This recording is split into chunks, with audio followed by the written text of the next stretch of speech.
Hi friends, welcome to my channel. ఈ video వెళ్ళకంటే ముందు please like చేయండి, షేర్ చేయండి, సబ్స్క్రైబ్ చేయండి. ఈరోజు మన వీడియో ఏంటంటే మనం ఇప్పటికి వరకు మున్సిపల్ కార్పొరేషన్ గురించి తెలుసుకున్నాం కదా. ఇప్పుడు మనం నల్గొండ మున్సిపల్ కార్పొరేషన్ గురించి తెలుసుకుందాము.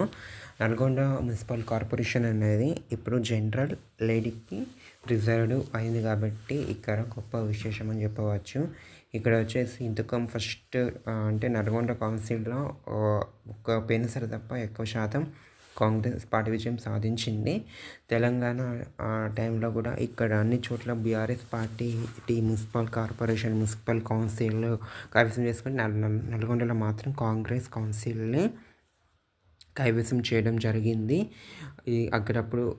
అప్పుడు కాంగ్రెస్ అభ్యర్థిగా శ్రీనివాస్ అనే వ్యక్తి కౌన్సిల్ చైర్మన్ ఉండే ఆయన మరణించడం జరిగింది. దాని తర్వాత ఇప్పుడు ఎలక్షన్స్లో ఇది జనరల్ లేడీ కేటాయించడం జరిగింది.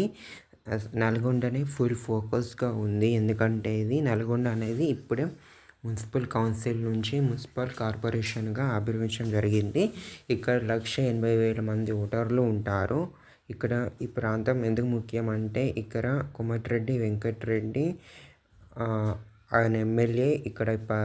అందుకే ఇది చాలా ఇంపార్టెంట్. ఇక్కడ ఎప్పుడు కానీ నల్గొండ అంటేనే మనకి కాంగ్రెస్ పార్టీ విజయం సాధిస్తుంది. అందుకే ఇప్పుడు ఎట్ల పరిస్థితుల్లో నల్గొండ కార్పొరేషన్ అనేది కొత్తగా అయింది కాబట్టి కాంగ్రెస్ పార్టీ విజయం సాధించాలని మంత్రి గారు అనుకుంటున్నారు. ఇది కొత్త కార్పొరేషన్, ఇప్పుడు ఇది జనరల్ రిజర్వ్డ్గా అయింది. ఇప్పటికే మనకి కాంగ్రెస్ పార్టీ విజయం సాధిస్తే